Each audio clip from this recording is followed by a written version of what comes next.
Now let's talk about the RPO. So if your offense is so aggressively tailored to the running backs and the run game, this is where I think it's interesting that despite that, I think teams still played a good number of too high defenses and didn't give these RPO opportunities, but they were there. The RPO opportunities is you're running a slant. I think to be more aggressive with the RPOs is what I'm talking about here, not just to throw it more, because every RPO is a decision. And so it is a decision that the defense dictates to you. I haven't gone through every single one of Aller's decisions last year because there's a lot of them, but I have a feeling there was a couple of 50-50 chances, and, he's reading the situation and it says to throw, and maybe he gave anyway, and it might have been a good decision because they got yards, but we're talking about how do you enhance the passing game. And so I think being more aggressive generally with the RPOs is a way to get the passing game some easy layups. And that's an area where I think that's just a simple fix in my mind of throwing the ball more in these 50-50 situations that will help your offense out quite a bit. But it is the decision is based on what the defense does. You can't just decide because then you're just throwing a pass play.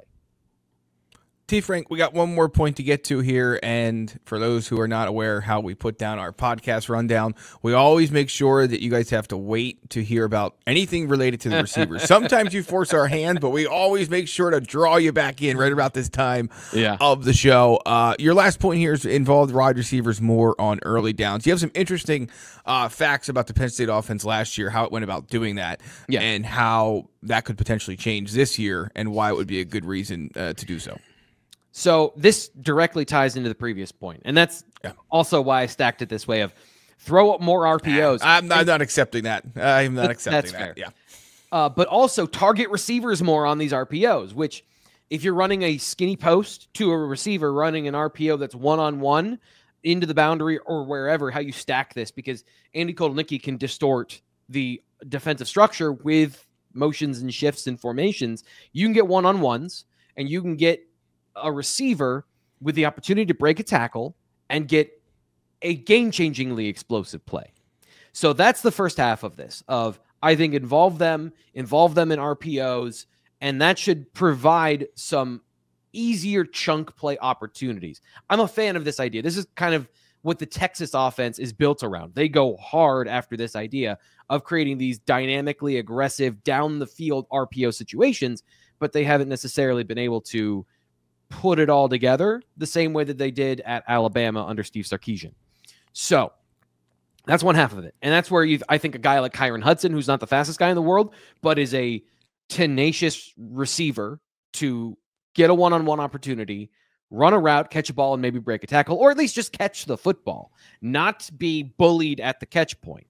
But this is the thing, to pivot from that of the RPO conversation to involving the receivers. I want to give credit to Landon Tengwall, who brought this up earlier this offseason about the involvement of the receivers. It's not just about the number of plays. It's about when and the quality of those opportunities early in the game and on early downs. So here's a stat for you. If you want Nick Singleton to be more involved in the passing game, the running game, or the running backs to be more involved in the passing game, last year Nick Singleton was involved on more early down passes at a higher rate than Trey Wallace. That means first and second down. Nick Singleton got a higher percentage of targets than Trey Wallace. I don't think you want that. I think you want that. I don't think you want that. So doesn't matter if it's Devontae Ross, doesn't matter if it's Kyron Hudson, doesn't matter if it's Matthew Watton, doesn't matter if it's everyone's favorite idea of making Andrew Olish a receiver and having another 4-6 receiver out there that doesn't actually fit the bill of an explosive big play threat. Target receivers early on downs, get them involved in the passing game, and build confidence in that group of players. I don't, and I want to make this clear, it sounds like a criticism, I don't blame Andy Kotelnicki for throwing the football to his best football players. But there's a reset now. Tyler Warren is not coming back. You have the opportunity to reset the personality of the passing game in a big way, and I think this is a starting point. Involving the receivers, on early downs and allowing them to work for the offense and get into the game before conversion downs, before 3rd and long, where everything's just by definition harder. And so you then blame them for high leverage situations where it didn't really work. Yeah.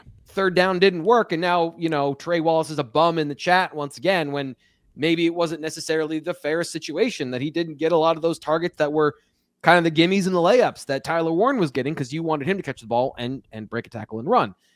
It's a chicken or an egg situation. Did they earn it is the other question. Did they earn that position in the offense? Clearly not last year. So do these receivers earn that? And that's, I think, a big part of what I think they can do to retool this offense.